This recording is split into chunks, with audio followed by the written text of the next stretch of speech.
Good morning, everyone. Today we are going to be talking about that dark, deep part inside of you that you feel like you're so unworthy. Why? Because so many people have told you that you're too much. Have you ever been told you're too much of something? You're too loud, you're too aggressive, you're too angry, you're too emotional, you're too something, right? And this is like really touching me really hard because I've been told this my whole life. I've been told I was too much. And I've been told that because I'm always happy all the time and I'm always laughing and I'm always like, let's get this done. And I'm like, I'm like a powerhouse. It's like, if you tell me to do something, I'm going to do it. If you tell me you need it by a certain time, I'm going to do it. If you want something, I'm always running. I'm always running towards a goal.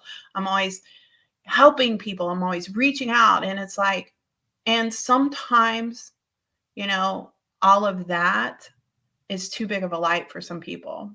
And so we're going to kind of talk about why that is. And I know this is obviously, you guys know Pluto. Pluto is my personal mentor. And I actually had a meltdown this week, a big one. And Transformative process. it's yeah. It was more transmutable, it's like, seriously, I ended up coming out of this really well, but I would not have been able to do this without her. She helped me like recognize the reason why and what this lesson was for me and for others. And that's one of the reasons why we're doing this today, is because I want to share my story with you. I want to kind of explain to you about what happened with me, how I got triggered, because this has happened to me my whole life. It's been ever since I was in high school, somebody telling me I laugh too loud, or, something. It's always too much, right? And it hit me really hard because I got triggered by somebody a couple of times. I started thinking in the back of my mind that I needed to change. I needed to take it down. I needed to soften myself. I needed to be more zen, or just allow people to sit there and make their mistakes without jumping in. It's like, if I see somebody frustrated, I'm like, here, let me help you. And some people just reject that, and it can be problematic. It hit me recently with a situation that kept on reoccurring. And it seemed as though this person that I love very much was attacking me, and it was coming from an area of insecurity from that other person. What I ended up learning from this, that really, the lesson that really kind of hit home with me, with, and this was obvious through Pluto's help, was to understand that all my life it's been because I was this bright light, and that's very attractive. People run to you because they see you as somebody that they're like, oh my God, she's so friendly, she's so happy, she's so this. And they dive into you because they're so attracted to that. But when they get in front of that light, what ends up happening is over time, they start seeing where they're weak or where they're insecure. I think where I really got was that this wasn't about me. It wasn't the problem with me, that I have to be this person to carry on the spiritual mission that I have. And if I wasn't this big light, this big personality, it's like I walk in, it's like, hello, Michelle is here. And it is true. It's like people know who I am. Why? Because I, when I meet people, I make them feel loved. I make them feel important. That's just the way I am. This is literally something that I have to accept, that other people it's going to force them to see something in themselves, address their insecurities. There are people who have a strong presence in their life, either because they were born naturally with that presence or because they came into their own over time, by addressing various, insecurities and imperfections within themselves. And it allowed their true nature be exposed. This is really a fundamental component of a transformational path in the spirit, is that you're stripping away those elements that you previously associated with yourself, but really are not yourself, to reveal or unveil the most potent version of yourself. So now you have a person who's like a strong pillar of light, right? And people see them, and they will react very differently to that light. Some people will be drawn to it. It's very inspiring, and they find a colleague in that light, or someone they can work with. Some people will see that light, and it'll make them insecure, right? They feel all of a sudden competitive with that light. Mm-hmm. Or there's somebody who sees that light, and they see something that they rarely ever see, and they're very curious about it, and like a moth to the flame, here they come to find out about it, right? Or maybe even somebody recognizes that person has something they don't, and they want to know what it is, right? So in all of the examples I gave, that were not associated with recognizing someone as a colleague, i.e. someone as an equal, or someone they can learn from, that, but they're already comfortable with themselves. The trend that the other three have in common is inherently an insecurity, within themselves, and the manner by which they react. Now that's very subjective, right? This is that person's reaction to something in their, in their external world. They either, feel competitive, and then therefore, from a competitive space, the undeveloped person, what do they want to do? Well, they want to get rid of the competition. We see this a lot in workforces, right? Where there's competition, people do not like it when somebody more qualified comes in, or someone who they inherently see, is more of an expert in their field comes in, and they feel like they've established themselves as, the go-to person. You see a lot of craziness going on in work politics with situations like that. In the case of Michelle, there was a person I hypothesized was drawn to her because they had qualities they knew inherently existed within themselves, but had not yet tapped into, right? So that's one thing I want to clarify. It's not that the person is insecure. It doesn't mean they're lacking inherently in their true nature. It means that they understand on some level that they have their own personal power, and they want to know how to achieve it. They don't have other examples maybe to go to, other ways to learn about it. So they come now to this person. But like a moth to a flame, right? Once exposed to that inherent brightness, what does light do? Light shines itself on things and reveals the truth, right? So the person begins to recognize what they feel is a deficiency inside themselves, a gap. And rather than recognize, hey, you know what, I have my own inner power too, how do I reveal it? Which was the original, intention, psychologically speaking. Instead, they begin to feel diminished. They're scared of the light. It makes them even more insecure, because the feeling of the gap between them and the other person becomes magnified. Now, more often than not, what happens is that person will now begin to treat that other person in a way that means to diminish them, right?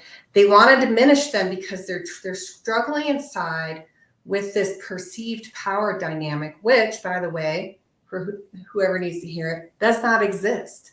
It does not. It's a false illusion someone's manufactured. Okay, say it one more time for the people in the back. It does not exist. So, what do they want to do? Well, they have two choices, right? They can either go ahead and do the work to start changing, themselves and getting rid of these things that are not purpose, serving their true purpose and unveil their true nature, or they can try to diminish the other person as a way to shrink, that gap that they feel inside. And this is what I pointed out to Michelle. I said, in this type of reaction, what that person is trying to do is diminish you so that they feel better, so that they feel the gap is less and they feel less insecure. But every time you react to that by diminishing yourself, by giving up your power to that person, because inherently, you feel, you care about people, right? Many people who have presence like that, they really care about others and they want to help them, right? So what do? They essentially put themselves into the cage of the other person, out of this false understanding that they're helping them, but you're not helping them. You're not helping them and you're not helping yourself, because now what you have is two diminished people, right? So it becomes the responsibility of the person who is now acting as the pillar of light to recognize that and not allow themselves to get into the cage with the other person, right? Remain the strong pillar. And I'm not talking about, not be a mean asshole to them, like, look, you need to respect me. No, I'm talking about recognizing that they are in a space of growth and learning how to compassionately, help them out of that space. You cannot save them, right? They can only save themselves. But by remaining the pillar, right, the archetypical energy that it is they were inspired by in the first place, one, you don't put yourself in the cage. Two, you continue to provide the inspirational light that they need, right? So there's no inconsistency. A lot of people don't understand that when you start reacting, when you allow other people's insecurities to cause you insecurities, and then you react from your own insecurity, you create an inconsistency with people too.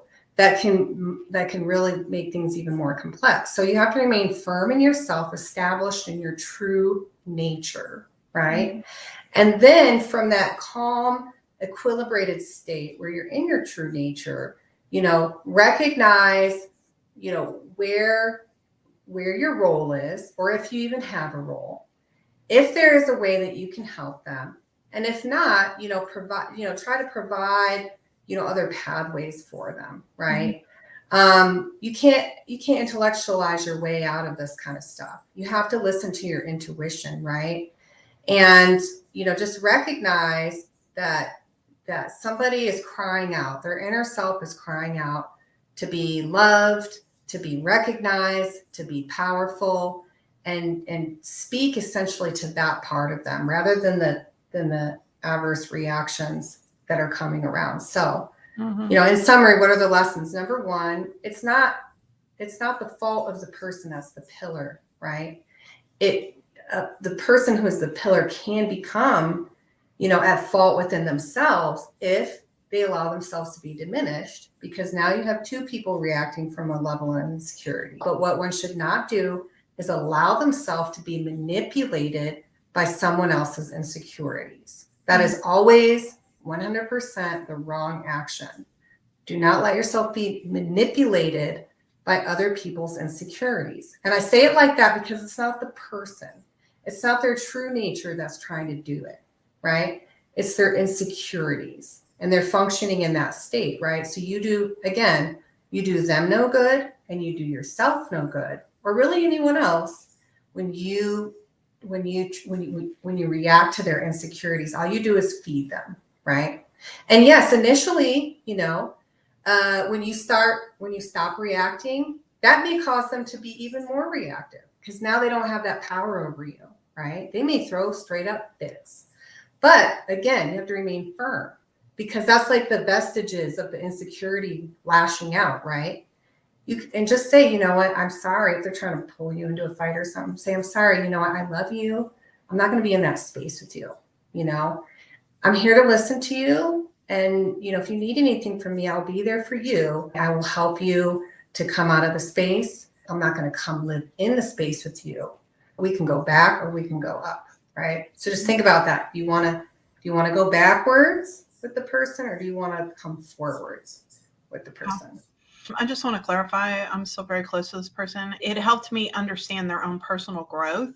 And this was a two-sided thing, okay? Because my insecurity was about being victimized. And even though I wasn't being victimized, okay, it was just me taking it to a whole nother level. Like, it's like this small and I made it this big because I was triggered, because this has been going on my whole life.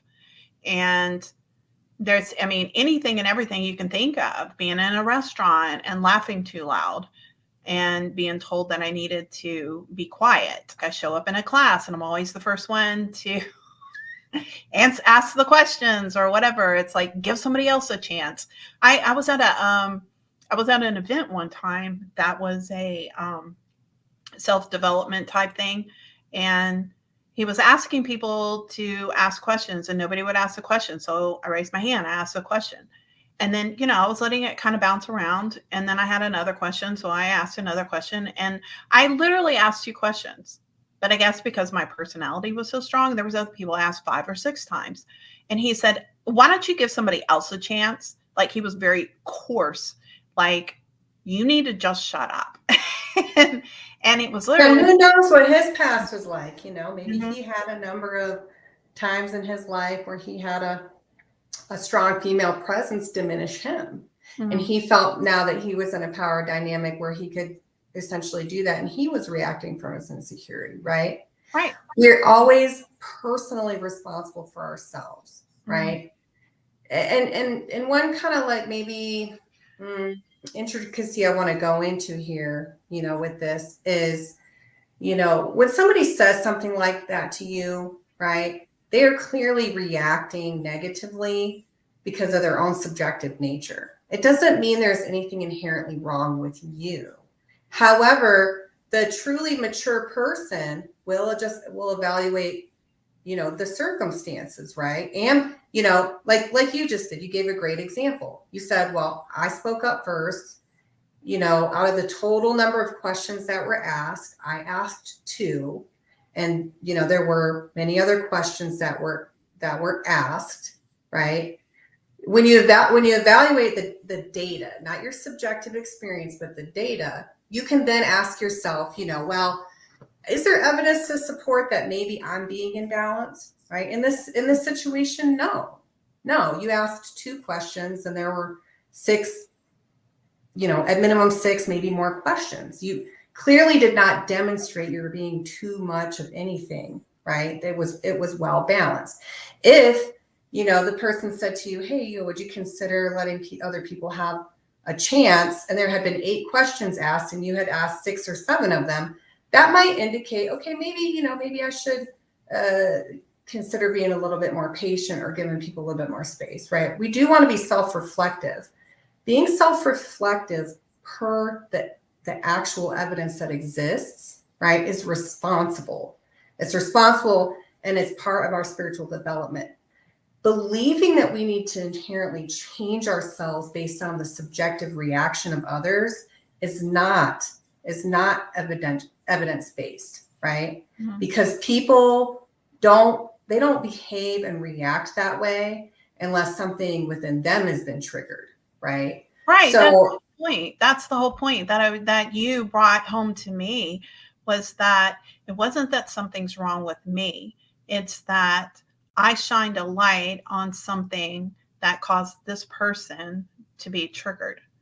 Right. And it's not just or you just did something that was totally what would be normal, right? Mm-hmm. For many people in the situation to do, extend an offering of help to somebody that they loved, whom they saw was struggling, and that particular person, it magnified an insecurity they had in themselves. What that is, I can't say for sure. I can say though, based on the years I've been doing that the reaction that they had, in a situation to somebody who was just trying to extend an offer of help, like, hey, can I help you? So you're not, feeling frustrated, right? To get an adverse reaction means it triggered something within them, right? And then what did they want to do? Passive aggressively attempt to diminish you, right?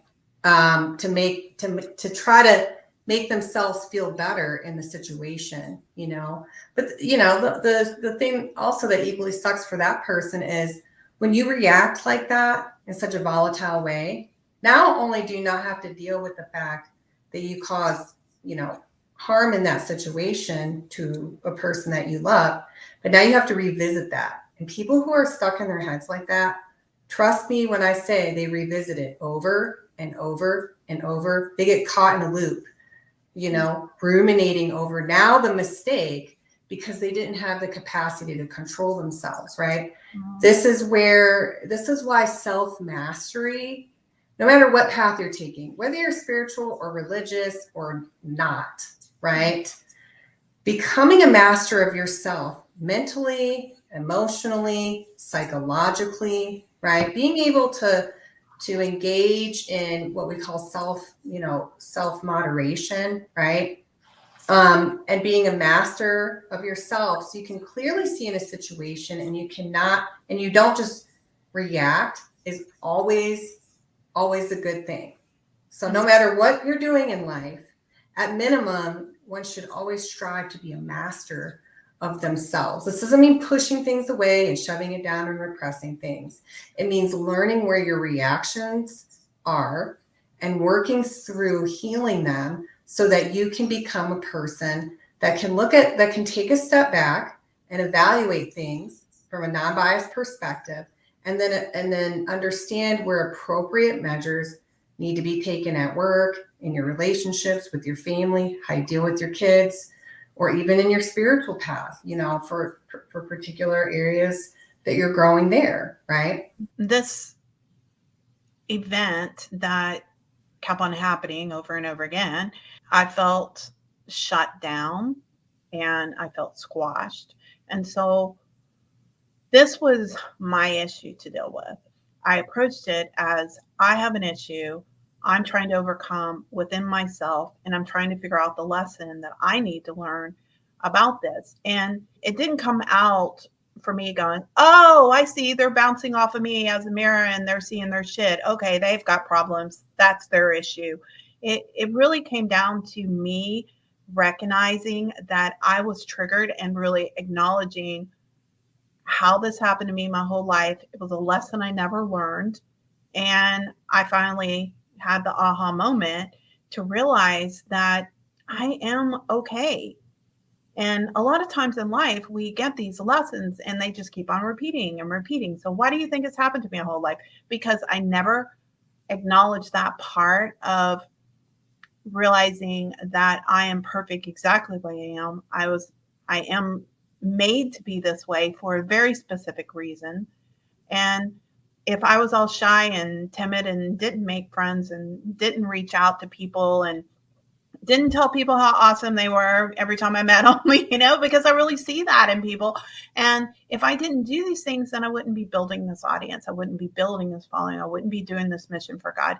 And this is part of what I came into this world to do, and is to shine that light on people. But I know you guys, there's so many of you out there that have probably experienced some of these things very similar.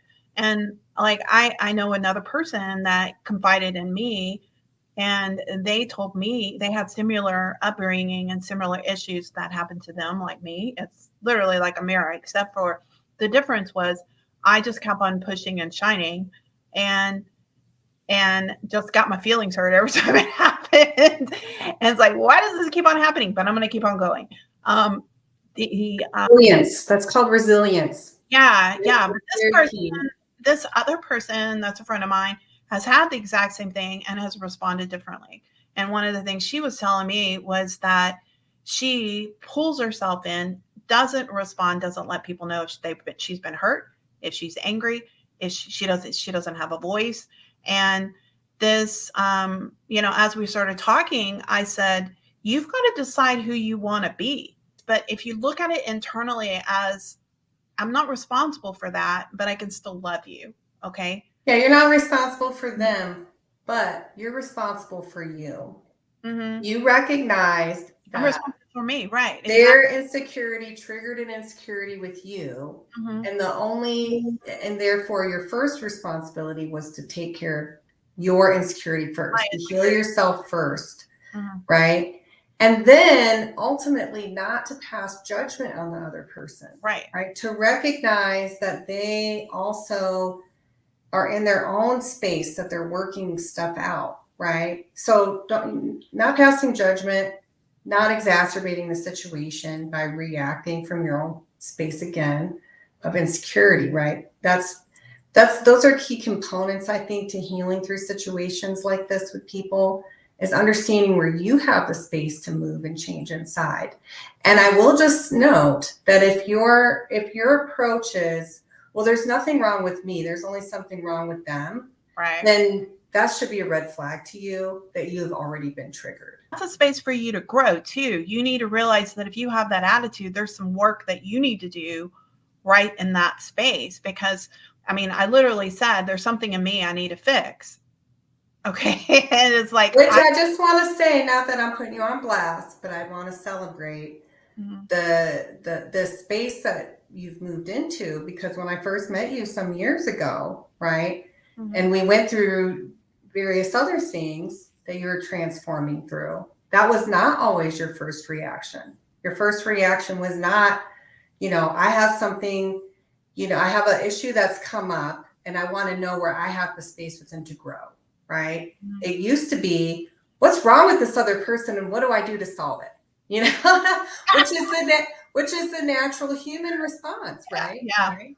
So there's been exceptional growth, and I feel like we should always celebrate in the spirit together, right? Spirit fam, let's celebrate in the spirit together. It's not a reflection of hubris to celebrate our spiritual growth and development, to recognize that in other people, right? It's a celebration in the spirit. Yeah, but one of the things that I've noticed when people actually come to me over this particular problem is, and they really want to learn how to control the situation. So literally, kind of like what originally when I used to come to you a different way, it was about how do I control this situation? Meaning, how do I control their behavior? How to keep them from behaving that way? And in this situation, I recognized there's something that I need to work on within myself. Now, when I first came to her and talked to her about this, I thought I needed to fix that part of my personality. But right, diminish it. Yeah, diminish it. Exactly. It's like I need to kind of tone it down and or stop. Yeah. Stop being the first person to jump in and rescue people every time they need help. It's like, oh, I'm good at that. I can help you. Oh, I can help you here. I can help you here. I'm always like jumping in and doing that. And some people, it pisses them off. It's like, I have to recognize that two things. I am not everybody's rescuer. That's one thing. Yes. And the second thing is that I have to understand that when people come at you, it's not something I need to change within myself as far as how I am or who I am or diminish myself or any of that kind of stuff. It's literally like I need to empower myself and feel proud of who I am. And I don't need to change for somebody, but I also need to realize that I'm not in control or have any control, and there's no options to control their behavior. But someone else's insecurity is not the litmus test for that. It's evidence, real world evidence. Are you, somebody says, hey, look, you come into the office every day and you have a shitty attitude. Can you tone it down? Right? Okay, well, maybe one should evaluate, okay, do I really have a shitty attitude? Ask around, like, hey, do you, when I come up to you in the morning, do I have a shitty attitude?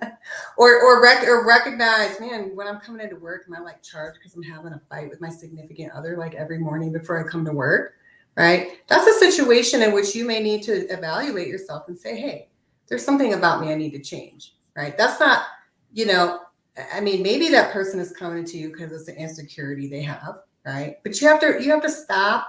It's like stop, drop, and roll, right? You got to stop.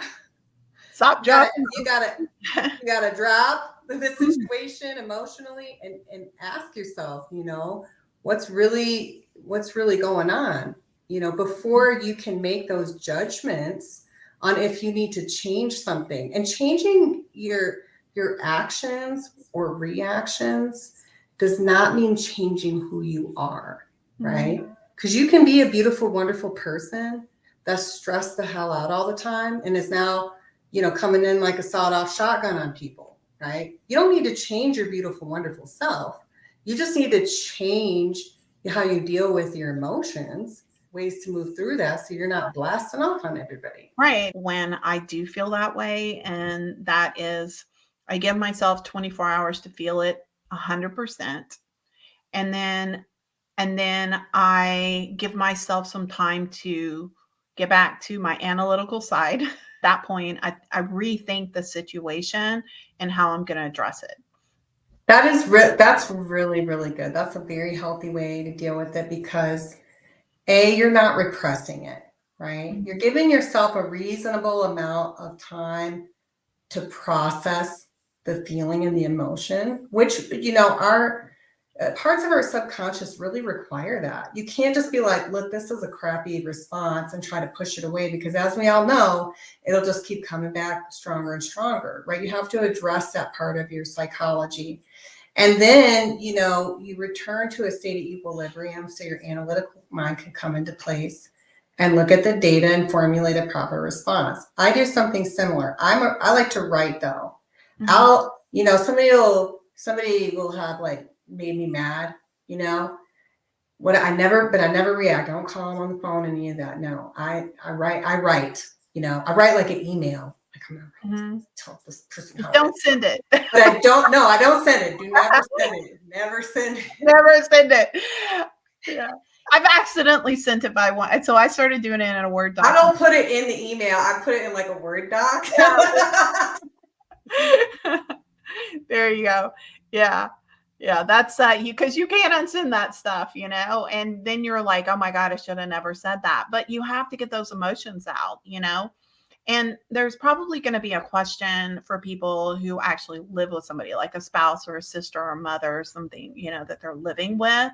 I hear this a lot. Like, what do you do when this person's, in your home?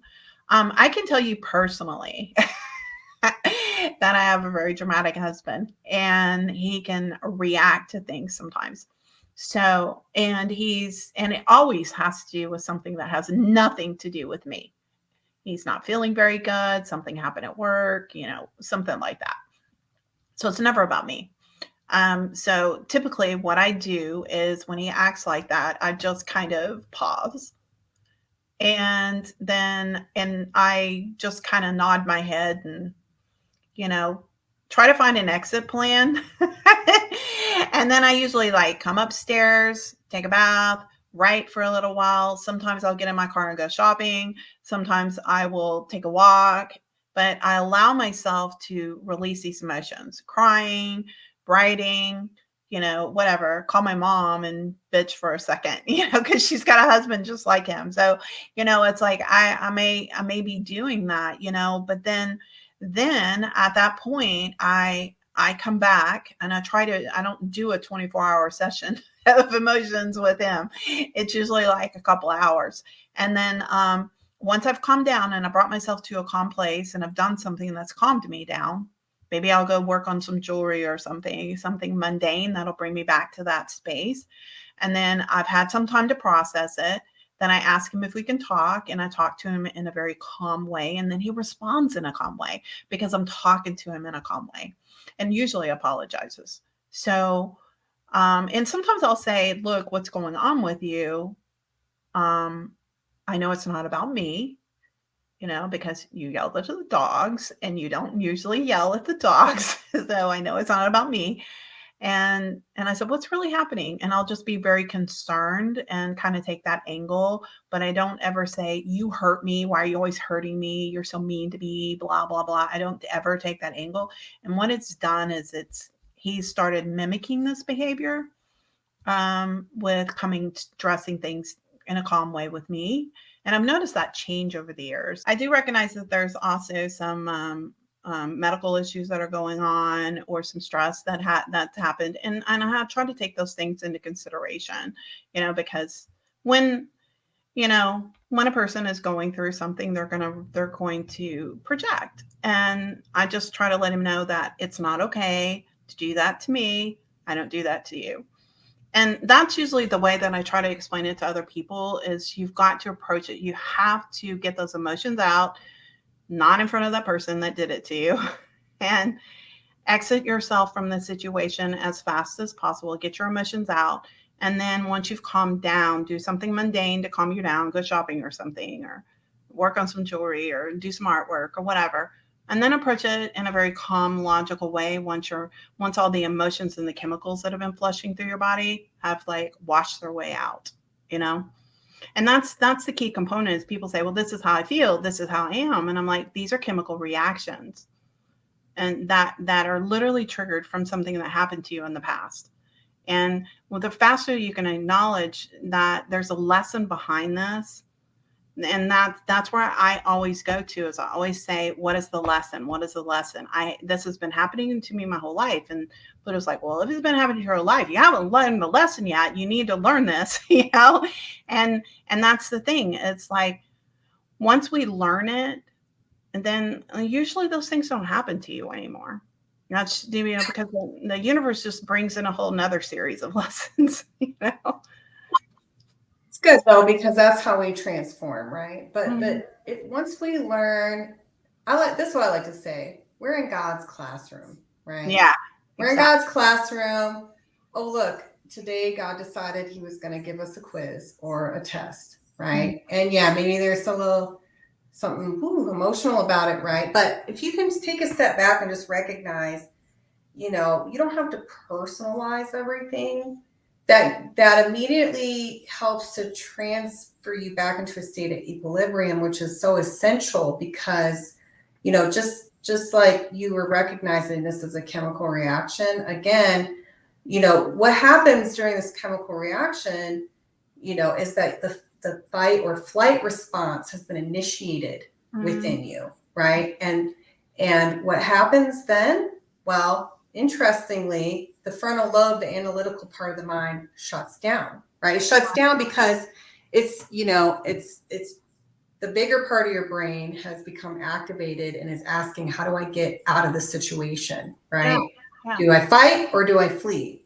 So, you know, we're not living out in, you know, we're not nomads. Most of us are not, right? We're not nomads, right? This is why it's never good to clap back or get into, you know, fights from an emotional state, because guess what? You're not thinking clearly anyway. Mm-hmm.